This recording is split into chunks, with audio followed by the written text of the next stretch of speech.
Here we are. Hello, everyone. Welcome to our monthly show, Calling All Unicorns, where we explore how creativity is good for business. I am Vân. I'm your host, along with Hailey and Genein. We're going to briefly introduce ourselves, and I'm excited to dive right in with our very first guest.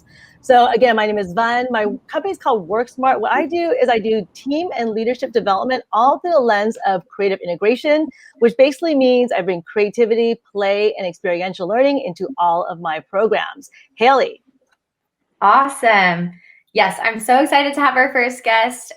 Welcome back to our show. Once again, my name is Hailey. I am the founder of Moments That Matter Consulting, and I help organizations implement high impact onboarding programs. Genein.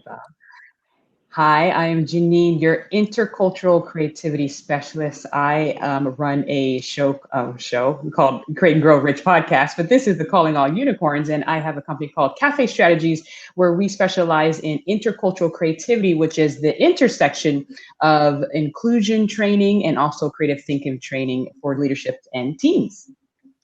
Great, thank you. I'm glad to be back here with the two of you today. And so I'm going to introduce our guest. A little background. I met a friend of Amy's when I spoke at this virtual conference several months back. And after the conference, he emailed me and said he wanted to introduce me to his good friend Amy for potential collaborations. And he just thought we would really hit it off. And I'm not ashamed to say that I LinkedIn stalked her after that. And before I even met her, I hit it off with her LinkedIn profile. And I'm going to give you a little bit of a taste of what I read and why I was like, I need to know this woman. So internationally recognized as a benevolent dictator, Amy Benoit empowers people to thrive. She has set an ambitious course to breathe life into old ways of doing, to make everyone successful, to modernize enablement, all with heart, criticality, and wit. Amy lives in San Diego, and during the quarantine, and let me say it again, during the quarantine, she began fostering puppies, completed the Fundamentals of Neuroscience Harvard University program, and launched an accredited sales enablement leadership course. I think during this pandemic and quarantine, I changed my clothes once a week. So she's also the founder of the consulting company All Propos. She's vice president of Revenue Enablement at Kong, president of Sales Enablement Society of San Diego chapter, the owner and operator of Grand Dogma, a stand-up paddle yoga instructor, reflexologist, and a big believer that energy begets energy. Amy, welcome to Calling All Unicorns. I'm so excited to be here. Thank you for having me. Absolutely. We're so excited to have you. And we're just going to, the way that we're doing this when we have guests on is each of us will ask you a question and then you just answer the question. It's pretty simple. So I get to, since you're my guest, I get to ask you the first question. And my question to you is, clearly we invite you here today because you are a unicorn in your field of sales enablement. So I'd like you to tell us how creativity shows up in the work you do with your team. Okay, that's a full question. That could take the whole half an hour, right? And it's just so cool how we met, like for sure, LinkedIn friends immediately. The feeling was mutual. I was like, I'm gonna like her for sure. Yeah. And then we talked paddleboarding and we'll puppies. Be on the water soon and puppies. So like, I thought I was going to go to school. I studied art and business. So I've always had, I think, both sides of my mind working. And I believed I would own a boutique interior design studio inside of residentials, pretty much, maybe commercial spaces. I went to school, I got out of it, and immediately went into the corporate world. Not a boutique company for sure. And I would say it was organizational design as I think back to it, not interiors, but like the same thing happened. It's just not as pretty, as you're building programs and things like that and just different size companies. So I'll say, even though I've always thought I would be in interior design, org design is very similar. And yeah, I was very motivated for just the challenge of it, because it wasn't what I assumed it was going to be. So always developing programs, I think about it from that same perspective. Like as I was building the inside of the interiors for my 7th grade bedroom, like building out the framework, where the bed's going to go, where the bureau is going to go, the big pieces, and then come into like the smaller bits.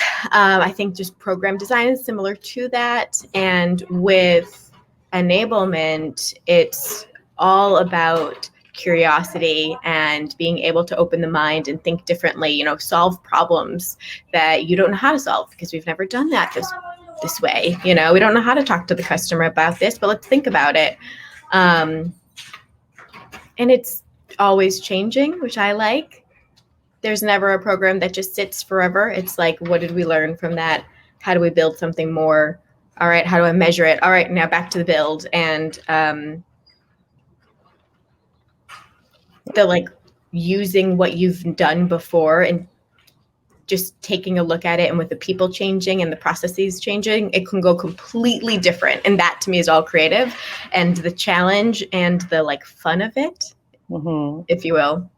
Yeah, I love that the analogy between like interior design to organizational design, right? It's all this, the foundation of both of those is creativity.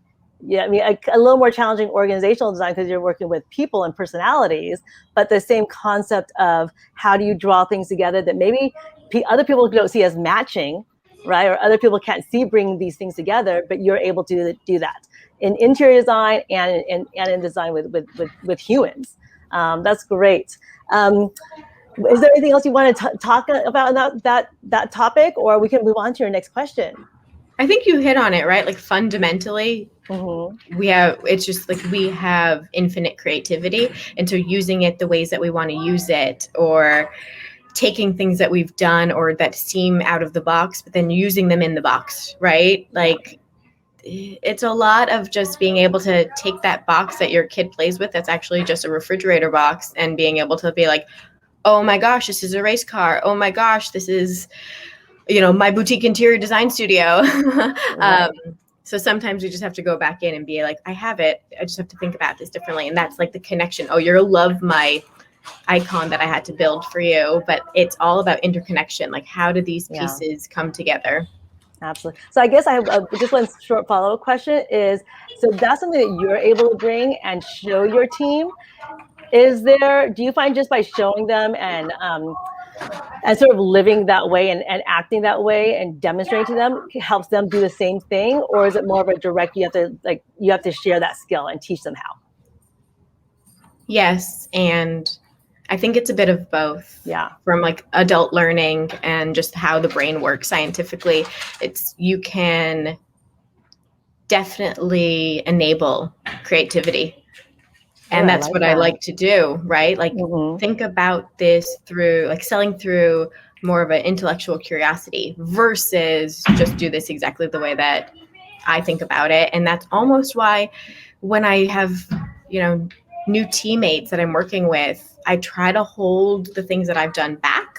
Not that I don't want you to do it, but I know how it's done my way. Sometimes I need to get out of my way and I need to collaborate with other people and be like, this made you think about this. Like, I'm building a program right now on my team and 3 of us are working on it. We have 3 different visuals, but it's all the same fundamentals, right? It's all the same, but it's like, we just see things differently. So I think with the teams, you can impact curiosity and creativity, and you can show them like the more you use, or in ways that you don't know that you're trying to do it,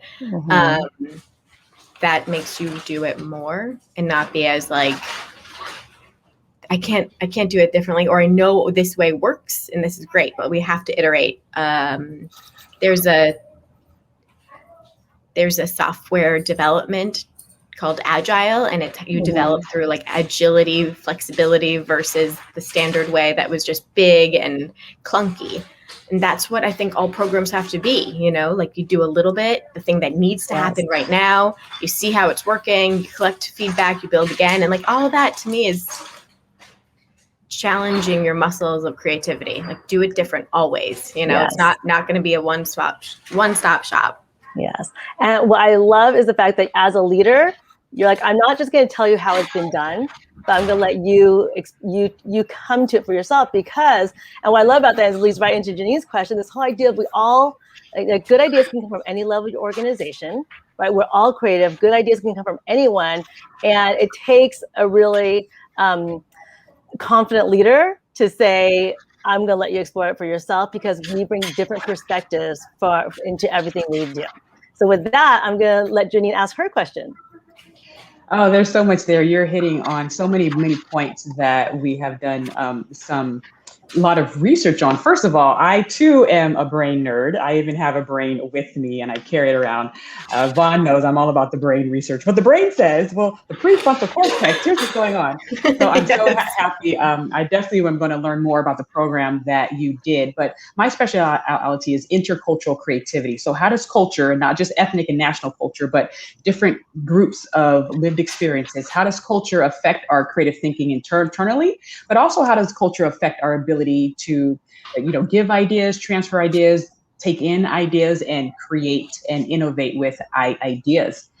When you're talking about, just the different aspects of people and the different facets that people look through their work, their cultural lenses, how do you support that and help your team members bring their different lived experiences and their different demographics to the table to help them bring that perspective in? I love this topic. It's not like I have not done it by design, but I do always try to bring in culture. And I feel like that's part of the job, is the personality of the organization. My org is cross-functional. And so we really have this like middle zone of creating personality and culture. And I think that it's up to us to really help that be designed. And I think a part of that is when you come in, and onboarding is a big program that my team does build. Of course, I want to talk to you all about that, Hailey. Before you learn about us, we want to learn about you and what you think you can bring to the table, what was interesting at your last job, why you came here, like everything, not just where you've grown up, but like your work background, culture, because it's different if you go from a 50,000 multinational organization that I was at to a startup that has 100 people. Culture is really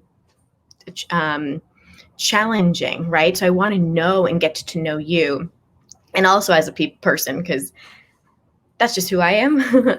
I like people, or getting to know people, how their minds work, right? So when you come in, it's really like, you have 15 minutes to tell us about yourself. If you opt out, no worries, but you always have that in the new hire programs, because we would love to learn about you.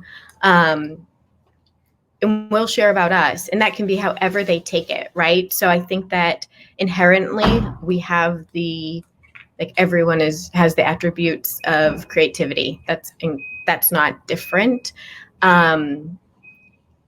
I come from a standpoint of always working in global organizations. So getting outside of the North American bubble when we're building things and thinking about how our other cultures really operate and what is sensitive to them to enable them, you need to know it, because you can't do something in Europe or in Asia the same way that we do it in Americas all the time. And you have to just think like, I need an expert on the ground that works with me. And that kind of goes back to collaboration too. Like, I know enough to know I don't know it, but I'm super curious about it. And I would love to partner with you, So like, tell us what you know. And if you're not the right person, that's okay. But like, we'll kind of snowball to find out. And we do a lot of that when we're talking about culture appropriation and like making sure that things are gonna be foundationally sound to enable, because like my organization creates processes and coaching and development, and we really set a lot of the structure for how our field and our sales folks work. And if they don't have that safety of like, I can be who I am, I can share what I know, I don't know what I don't know, like that is all really important. So I try to encourage that from the get-go, and then just through, I think, my personal inclusivity and the brand that we end up building, because everyone ends up feeling like, oh, wow, I can share, I'm open, we can have conversations about anything. It really builds a good base. And I think that that's critical, but people really want that. You want to feel connected. Yes, that's so good. And the fact that you're aware that it's something that needs to be done from the get-go, from the onboarding experience all the way to the C-suite. So speaking of onboarding, we do have our guru, our expert on the onboarding process. Miss Hailey is going to take it up next. Awesome. Yeah, Amy, I have to say, completely agree with your sentiments about the importance of collecting feedback, especially in different regions, right? And that all of this work is an iterative process. I say that all the time about onboarding. It really goes with any kind of employee program, though. The more that you can be trying things and going, that didn't work, or whoops, that happened on accident, but that was the best thing that ever could have happened to this program, right? And being able to run with those punches is why I love being in this area of work. So I'm so excited to have you on today. I want to go back to a topic that you were talking about where, this idea that when people join an organization, they're coming from all these different experiences, whether that's work experiences, right? We're bringing so many different things to the table. And as Vaughn was reading your bio, I can see you have so many interests outside of work, right? So I would love to know how one of your outside interests has influenced the way that you lead within the organization. Yes, I do a lot of different things. And I've always said, I do what I love. Like, I don't know when I learned that, but it was like, just do what you love, even if it's sitting dogs and like turning that into this business. Teaching yoga on a stand-up paddle. Like, I love the ocean. How can I get in it more? It's too cold. All right, I'll stand on a board. Oh, I'm into yoga. All right, I will bring that in. It's like, and it just ends up being you. I don't know, right? You just do what you like to do. And I'm very fortunate to be able to do what I like to do, and all interconnects. I grew up wanting to be a designer, but I also grew up being a teacher. I taught dance since high school. I have taught in the corporate world, right? Training and development and facilitation across new hires to CEOs. And the combination for me of being the yoga person to then the corporate person and merging those two together, I think really is my niche, because I just, there's so much there, right? Of like just taking up, knowing the awareness and cultivating creativity. I mean, like, I get that from my yoga practice, right? We always think about there's an abundance of it. It's never going to go away. Like, it's not in your mind. So how can you look at that box and be like, oh my gosh, right? This is anything I want it to be. And you just have that vision and you build. And so I think I have that practice just like in my life. So the people in the corporate world that I work with will sometimes laugh because they're like, I don't know how Amy got here. They would joke that I couldn't turn on to television when I got into corporate America. Like, everyone in my family is like, this makes no sense, right? She's in technology, but it's not technology that I'm doing. It's design, and it's people, and it's the culture aspects. And those are things I just love. And it fits in to this, refrigerator box. It's just something completely different. You'll laugh too, because when Vaughn, you were talking about how I brought interior design analogy into the org design. I don't know how many times I talk about taking all of our clothes out of the closet, putting them back on our bed, and using like the Marie Kondo, is that right? Maria Kondo's and like the minimalist aspect of life and design, and like, if it doesn't fit, and people are like, we're talking about content, right? I'm like, yep, if it doesn't fit, we don't put it back in, and we're just like getting everything off. And then I love that. If it's old, right, if there's a spot on it, like out the door, I just want to put stuff in the closet that is where we are today. And like, people are just like, I guess so. It makes sense though, but like, I don't even care, right? It's like, this makes sense. This is how I visualize it. These are just fundamental things. And I don't know, it is who it is. I am who I am, right? I love that idea of like, oh, go ahead, Jean. Oh no, I was going to jump in really quick, but see, that's the creative level that you're at, the metaphorical connections, you're observing function. So that people who are able to observe the function of items or processes and make that connection so other people can make that bridge connection. You are a genius. Yeah, I was going to say, I love that analogy because it encourages us to kind of like take a look at what's the state of a program, right? Like, it doesn't even fit the organization anymore. And oftentimes in these rapidly growing startups, right? Like something that worked 50, 60, 100, 200 hires ago, you know, no longer fits. And some things are able to be repurposed, right? Like that closet analogy, like that scarf could maybe be worn in a different way, right? In my hair tomorrow. Yep. Right. Right. But maybe it needs to go. And I think that's just such a beautiful, creative visualization of that process for people. So I'll definitely be you don't. Oh my gosh, please. We can take it offline and go through the whole thing, right? But that, and Genein, you hit on it. Like, it is just like the way that we see things, but everyone has different creative beings. So like the folks that are on my team, I'm always like, you know, how do you think about this? What does this look like to you? Because getting inside somebody else's head is just fascinating, and being able to use all of that teamwork. You know, Hailey, you're talking about growing the businesses and how like sometimes you have like fat man in a little coat, right? Like you're like, I really want to get it on. But we do need to always make sure things fit, you know, like we know this, things change. Yeah, absolutely. Well, those are the 3 questions we have prepared for you, Amy. And I think we can all say that, like, I'm so happy. I was just saying anything like, I'm so happy that somehow your creativity found you in sales enablement and in the corporate world, because this is where you're needed, right? This is where that type of creativity, that type of openness, and that level of creative thinking, that's where it's needed. So you're here not accidentally. I completely believe that. And I think we can all clearly say that Kong is fortunate to have you. Your team is fortunate to have you. And I asked you to do some pre-work, and the pre-work was designed as an artifact, right? So often in my workshops, I ask people at the end to do a creative artifact to anchor them back to the work we did that day. So this will anchor you back to this conversation.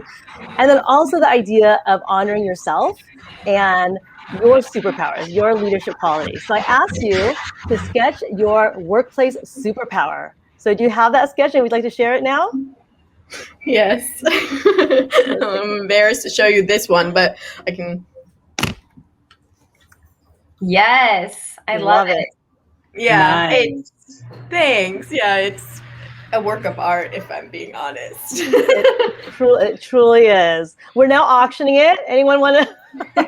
Anyone watching? $2. And tell us a little bit about your sketch. What does it represent? So it's just, well, one, rewiring the brain, right? You can always do that, and I think that folks don't use it as a tool as much, and I wish you can. There's a car going to back up, so it'll be a little loud. You can make new neuro pathways, right? It's like you can build a new muscle. It's the same thing. And I think for me, that is super important to recognize when we get older, because we think a lot less outside of the box, you know? So always you can rewire your brain, huge. And then just the connections, right? Like there's so many things that we think about. How I took March Madness, which is like a basketball tournament, and used it in some of my learning programs, or took car karaoke with James Gordon, I think it is. Yeah, James Gordon. Yeah. And take that for like pitch competitions, right? Like it's just like seeing things and trying to piece them into spaces that might not normally look like they fit, but Vaughn knows this, like Legos can be anything you want. So rewiring and just like connection. That's my person with the things all going crazy. Oh, I love it. I love this conversation. Thank you so much for joining us today, Amy. Don't leave quite yet. I'm going to give each of the hosts a chance to talk about like what's coming up, and then Amy, you're going to get the last word today. So Genein, what's going on for you? I think I saw something about LinkedIn learning courses. That's exciting. Yes, I have my course on creative thinking for business leaders. It's on LinkedIn. I'll be sharing that and emailing that out. And I loved what Amy talked about, because creativity is all about making unobvious connections, right? Mhm. And that's where you see it. And I also have a new quote of, don't just think outside the box, turn the box into an airplane, a car, a hat, functional agility, right? So thank you so much for sharing these great examples, and I'll be sharing about my class on my LinkedIn page. Great, thank you. Hailey. Awesome. Yeah, I'm continuing to work with organizations on their onboarding programs. As we touched, on today, things change so quickly in the business world, and I think one of the best ways to empower creativity within your teams is to make sure that they, like Amy mentioned, feel comfortable sharing, feel comfortable being themselves. And one of the best ways to do that is set the tone with your onboarding program and, have that safe space for them to step into their new role and really thrive. So that's what's on the horizon for me, is just continuing to, work with as many organizations as I can. I like to say I'm on a mission to rid the world of bad first days. And so, if I can make that happen, if I can, make 1 to 100, 300 people's first day experience better, that's what I'm going to do. Yeah, that first day, that first moment, right? That like you said, moments matter, and people remember that first day. So I think what you're doing is so important. I love the way you do it. So for me, I have a vacation coming up. I'll be leaving for 2 weeks, road tripping to Utah and Wyoming with my family and my dogs. That should be fun. Work-wise, when I come back, I recently launched a workshop called How to Say What You Really Mean, the Art of Conflict Management, specifically for women in the workplace. And it's interesting because what it does, it's an important topic, but if you attend the workshop, you can see how you can still bring creativity and play into a topic like that. So you can find out more by going to my website and just join my mailing list. I have that scheduled for the end of July, after clearly I get back from my vacation. And like I said, Amy, last word goes to you. And I just like to see if you have any final piece of advice to other leaders on how to bring creativity into their work, into their teams. Start. You can't use it up. And there's no wrong way to do it. Leverage it as a hypothesis, try it out, see if it works, try again. The more you use it, the more you'll have, I promise. And I also think just accountability, have somebody that you can just chat through things with. It's like, you'll just get ideas, stream of conscious, just have a conversation, see where it goes. It's been so nice chatting with you, ladies. Thank you so much for having me. This topic is near and dear to my heart. And if anyone wants to find me, LinkedIn, I'm sure you can figure where I am. That's right. Thank you so much, Amy. We feel the same way. I'm sure we can continue this conversation, and maybe we will over coffee or lunch or dinner at some point. So thank you so much for joining us, Amy. And anyone listening right now, we will see you next month. And Hailey will be leading and bringing in her own special guest. I can't wait to find out who that is. Yes. Thank you so much. We'll see you next time. Bye-bye. Bye.